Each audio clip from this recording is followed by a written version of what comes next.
नाज़रीन ही जेके मनाज़िर अवां ॾिसी रहिया आहियो ही गवर्नमेंट डिग्री कॉलेज गढ़ी यासीन में तालके गढ़ी यासीन जे 17 यूनियन काउंसिल मां जेके ताज़ो बलदियाती इलेक्शन में मुंतखब चेयरमैन ऐं वाइस चेयरमैन आहिनि उहे अवां खे नज़र अची रहिया आहिनि ऐं हिते जेका आहे उन्हनि जी हलफ़ बरदारी तक़रीब रखियल आहे।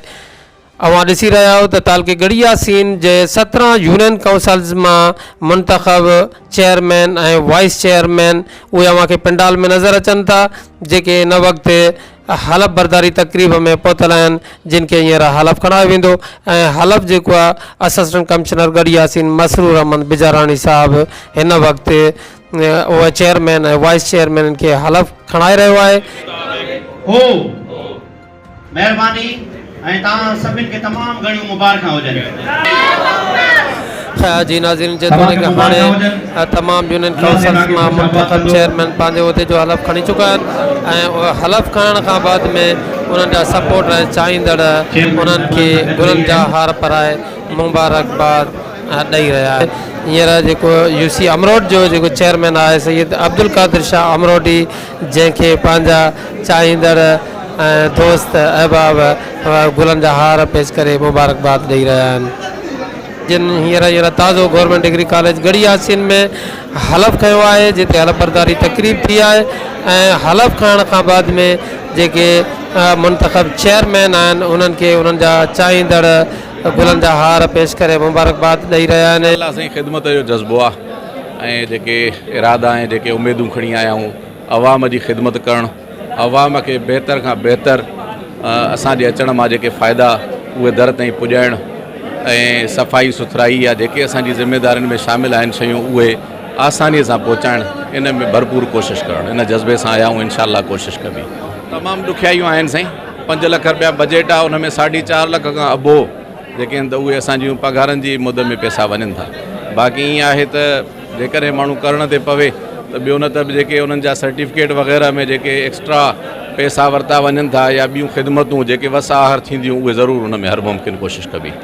बिल्कुलु पहिरियों ई मुंहिंजी प्रायोरिटी इहा हूंदी त जेको अवाम खे सर्टिफिकेट जे मद में जेको उनखे कुचलियो पियो वञे उन जे लाइ पहिरियों ई मुंहिंजो इहो आहे पहिरियों फस्ट स्टेप त मां हिकिड़ो नोटिस बोर्ड हणी उते जेका सरकारी फ़ीस आहे उहा मुख़्तस करे रखंदुमि ऐं शिकायत जे लाइ पंहिंजो नंबर उते प्रोवाइड कंदुमि त जेकॾहिं इन खां वधीक अगरि को बि हिकिड़ो 50 रुपए ताईं बि जेकॾहिं एक्स्ट्रा को चार्जिस वठे थो त पोइ इन जो मां चेयरमैन गुनाहगार हूंदुमि। साईं जेको ड्यूटी कंदो त उनखे पघार मिलंदी इंशाअल्लाह इहा ई कोशिशि हूंदी।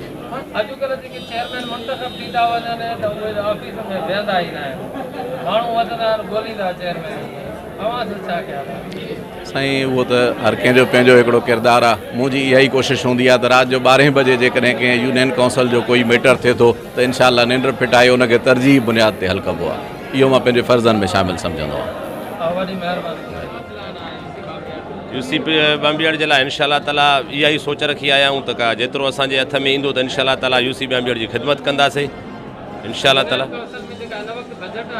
जी जी ॿुधूं था 5 लख आहे वधीक त ख़बर न आहे या वेहूं त ख़बर पवंदी। न न बजट त यूनियन काउंसिल आहे हिन दौर जे महांगाई जे हिसाब सां तव्हां पाण ॾिसो था त इहा त कुझु बि कोन्हे का। हा इंशाअल्लाह पहिरियों वेहूं पोइ जेका जेको प्लान साम्हूं ईंदो त पोइ इंशाअल्लाह ताला बहितरी जी तरफ़ वेंदासीं।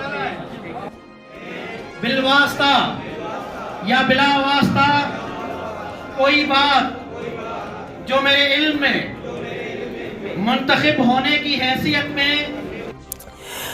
जी नाज़रीन हिन वक़्तु असिस्टेंट कमिश्नर मसरूर अहमद बिजारानी साहब तालका गढ़ी यासीन जे तमामु यूनियन काउंसिल जे मुंतखब वाइस चेयरमैन खे हलफ़ खणाए रहियो आहे। अव्हां खे ॿुधाईंदा हलूं त जेके यूनियन काउंसिल जा चेयरमैन आहिनि उन्हनि खे अलॻि सां हलफ़ खणायो वियो आहे ऐं जेके मुंतखब वाइस चेयरमैन आहिनि उन्हनि खे अलॻि सां हलफ़ खणायो पियो ऐं हिन वक़्तु जेके आहिनि यूनियन काउंसिल जा वाइस चेयरमैन हलफ़ खणी रहिया आहिनि।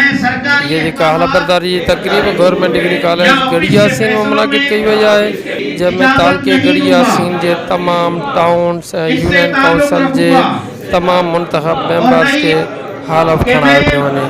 हींअर अवां ॾिसी रहिया आहियो त तालकी गढ़ियासीन जे तमाम यूनियन काउंसिल जे चेयरमैन ऐं वाइस चेयरमैन खे हलफ करायो पियो वञे।